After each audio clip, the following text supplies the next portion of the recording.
They called it Hollow Glen. A quiet village hidden deep in the woods of Pennsylvania. In the spring of 1929, every single inhabitant, 187 souls, vanished overnight. No bodies were found. No signs of struggle. Just empty homes, meals left half-eaten on tables, and a church bell that tolled endlessly until it broke. Local authorities chalked it up to mass migration. But the handwritten journal of the town's pastor told another story. The woods have grown restless, they want blood. And deep in the forest lies the truth, a truth so disturbing the government sealed the entire area for nearly a century. What happened in Hollow Glen was no accident. It was a ritual. Hollow Glen was founded in 1853 by a small religious sect. They called themselves the Children of the Hollow Light. Led by Elder Thaddeus Wren, the group believed the earth itself was alive, and hungry. Every spring, they offered gifts to the Hollow One. Crops, livestock, even blood. In his sermons, Elder Wren warned. To neglect the Hollow One is to invite its wrath. And its hunger is endless. For decades, Hollow Glen thrived. But in 1929, the offerings stopped. That year, 14-year-old Abigail Wren refused to participate in the spring ritual. "I will not bow to a monster under the soil," she wrote in her diary. 3 weeks later, the entire town vanished. When investigators arrived, they found strange details. Shoes neatly lined up on doorsteps. Tools laid out in perfect rows. And in the center of the village square, an enormous circle burned into the earth, 30 feet across. At its center was Abigail's diary. The final page read. "We heard it whispering. Beneath our feet. It's coming up through the roots." Locals refused to talk. One sheriff's deputy reportedly said, "You don't ask about Hollow Glen unless you want it following you home." 2 weeks later, that deputy shot himself in his patrol car. In 1942, the government fenced off the entire area. "Unsafe terrain," the signs read.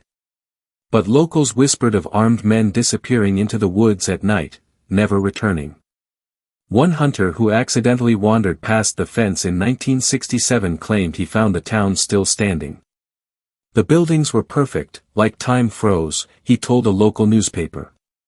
But there were no birds. No insects. Just silence. He also described enormous claw marks etched into the church's wooden door.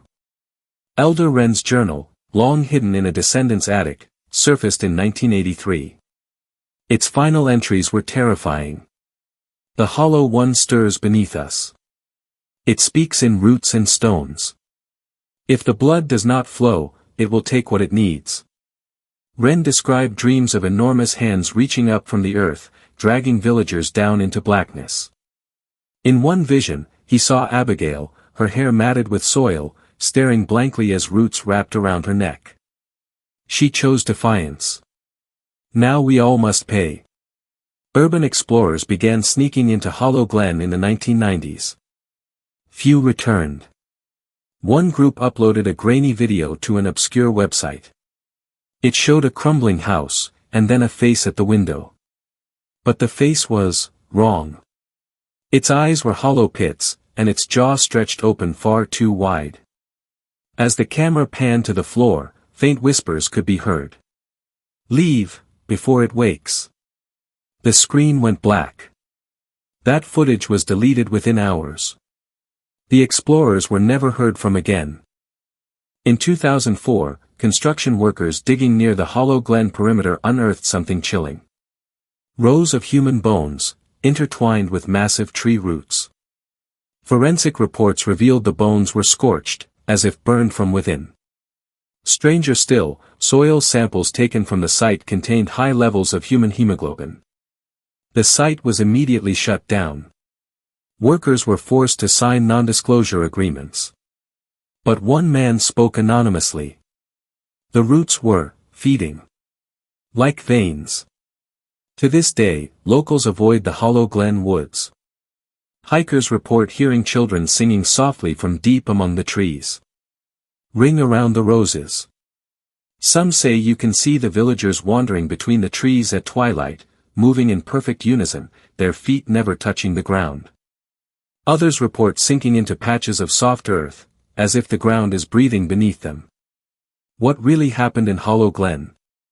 Declassified documents hint at a possible government experiment, Project Rootveil, aimed at weaponizing geomorphic energy in the area.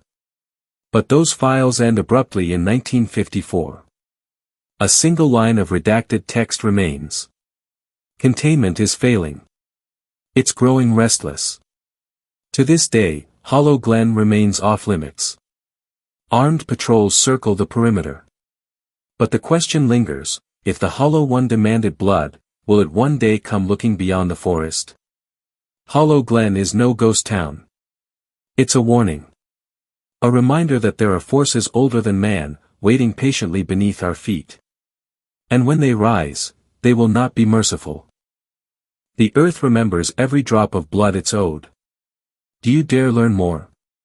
Comment below, the Hollow One is still hungry. And subscribe if you're brave enough for more truths buried in darkness.